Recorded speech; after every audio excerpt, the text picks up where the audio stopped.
اعوذ باللہ من الشیطان الرجیم بسم اللہ الرحمن الرحیم۔ مسلم شریف جلد سوئم چارم حدیث نمبر 4364۔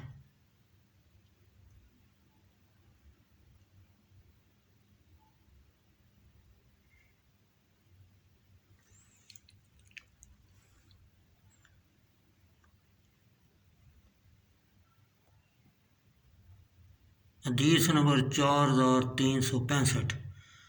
انس بن مالک رضی اللہ تعالیٰ عنہ سے روایت ہے، ایک لونڈی کا سر کچلا ہوا ملا 2 پتھروں میں۔ اس سے پوچھا، کس نے تجھے کچلا؟ فلاں نے یا فلاں نے، یہاں تک کہ ایک یہودی کا نام لیا۔ اس نے اشارہ کیا اپنے سر سے، وہ یہودی پکڑا گیا۔ اس نے اقرار کیا، تب رسول اللہ صلی اللہ علیہ وسلم نے حکم دیا اس کا سر کچلنے کے لیے پتھر سے۔ فائدہ: امام نووی رحمۃ اللہ علیہ نے کہا، اس حدیث سے کئی فائدے نکلے۔ ایک تو یہ کہ مرد عورت کے بدلے قتل کیا جائے گا اور اس پر اجماع ہے۔ دوسرے یہ کہ عمدن جو قتل کرے اس کو اسی طرح ماریں گے جس طرح اس نے مارا ہے۔ اگر تلوار سے مارا ہے تو تلوار سے ماریں گے، اور جو لکڑی یا پتھر سے مارا ہے تو لکڑی یا پتھر سے ماریں گے۔ اس میں امام ابو حنیفہ رحمۃ اللہ علیہ کا اختلاف ہے۔ وہ کہتے ہیں کہ قصاص صرف تلوار سے لیا جائے گا۔ تیسرے یہ کہ بھاری چیز سے مارنا بھی قتل عمد ہے، جیسے پتھر یا موٹی لکڑی سے، اور اس میں قصاص ہے۔ شافعی اور احمد اور مالک اور جمہور علماء کا قول ہے،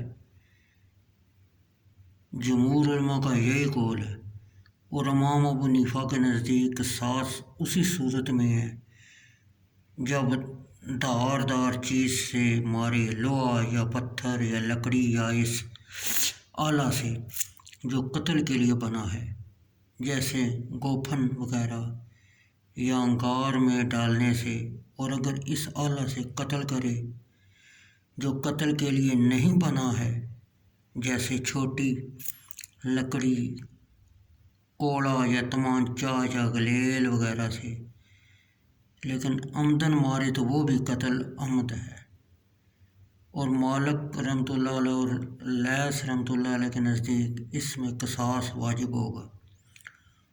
اور شافعی اور ابو حنیفہ رحمۃ اللہ علیہ اور اوزاعی رحمۃ اللہ علیہ اور سوری اور احمد رحمۃ اللہ علیہ اور اسحاق رحمۃ اللہ علیہ اور ابو ثور رحمۃ اللہ علیہ کے نزدیک اس میں قصاص نہ ہوگا۔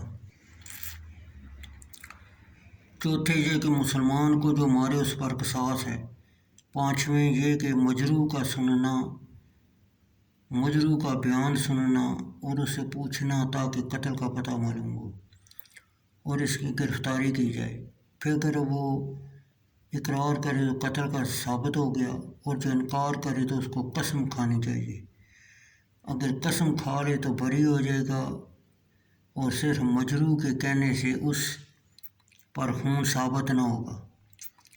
یہی اکثر علماء کا قول ہے، اور مالک رحمۃ اللہ علیہ کے نزدیک ثابت ہو جائے گا۔